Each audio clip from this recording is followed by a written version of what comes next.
Hola chicos, bienvenidos. Mi nombre es Hawani. Here are my top 12 Spanish connectors that'll help improve the flow of your Spanish conversations. El número uno, por eso, which means therefore or for that reason. For example, he trabajado mucho esta semana, por eso voy a descansar esta noche.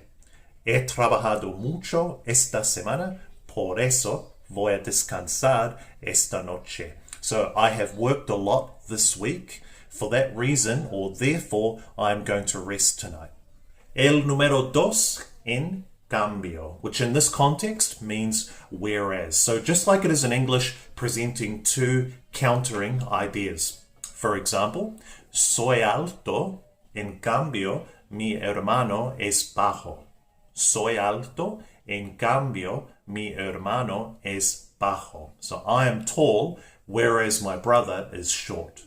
El número tres, a pesar de, which means in spite or despite of. For example, a pesar de tener 5 hijos, quiero tener uno más.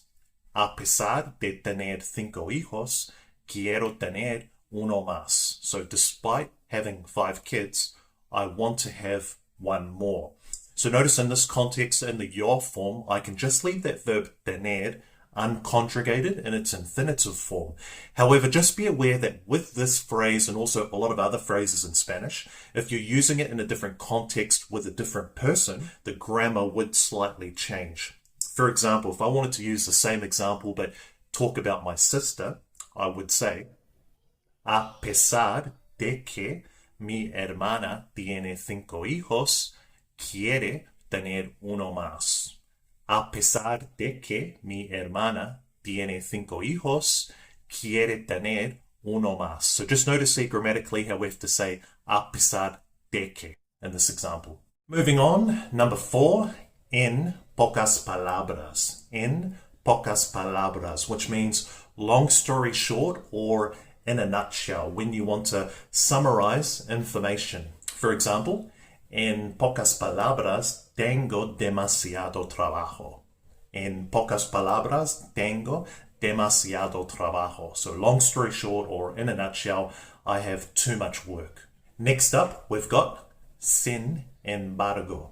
Sin embargo, which means however. So it's pretty self-explanatory, exactly how we use it in English as well. For example, me gustaría ir a la playa, sin embargo, tengo que estudiar. Me gustaría ir a la playa, sin embargo, tengo que estudiar. So I would like to go to the beach, however, I have to study. Nice work, everyone. We're already almost halfway there. Number 6, al mismo tiempo. Al mismo tiempo, which means at the same time. For example, tengo que entrenar esta noche, pero al mismo tiempo quiero salir con mis amigos. Tengo que entrenar esta noche, pero al mismo tiempo quiero salir con mis amigos. So I have to train tonight, but at the same time, I want to go out with my friends. Moving on, next one, gracias a. Gracias a, which means thanks to. So this is a useful one to use when you're referencing something positive as a reason behind another positive thing happening. For example, he aprendido mucho gracias a mis profesores de español. He aprendido mucho gracias a mis profesores de español. So I have learned a lot thanks to my Spanish teachers. Moving on, a nice basic one this time, porque. So porque, joined together as one word, and in this context means because. So a nice neutral one. For example, quiero aprender español porque mi madre es de España. Quiero aprender español porque mi madre es de España. So I want to learn Spanish because my mum's from Spain. Moving on, number 9, we've got Infin.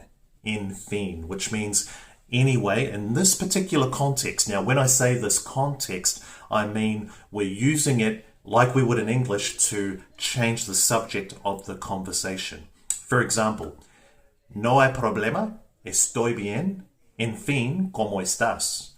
No hay problema, estoy bien. En fin, ¿cómo estás? So no problem, I'm good. Anyway, how are you? So you can see in this example, we're basically changing the subject from myself over to you. Moving on to the next one, así que, which can be translated in this context to mean so in English. For example, voy a España el año que viene, así que estoy aprendiendo un poco de español. Voy a España el año que viene, así que estoy aprendiendo un poco de español. So I'm going to Spain next year, so I am learning a little bit of Spanish. Moving on to the second to last one, por ejemplo, which means for example. Nice easy one. I won't have to explain too much about this one, but let's jump into an example. Lo que más me gusta de España es la comida. Por ejemplo, la paella es increíble. Lo que más me gusta de España es la comida. Por ejemplo, la paella es increíble. So, what I like the most about Spain is the food. For example, the paella is incredible.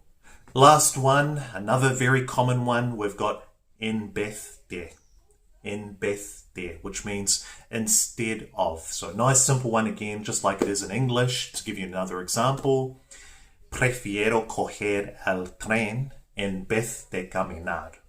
Prefiero coger el tren en vez de caminar. So I'd prefer to take the train instead of walking.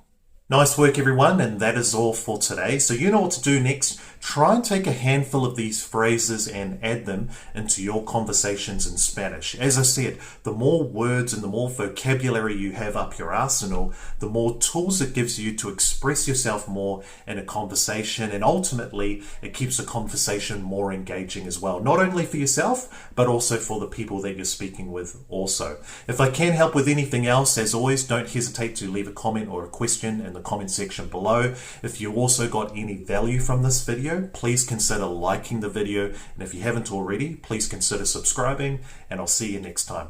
Hasta pronto.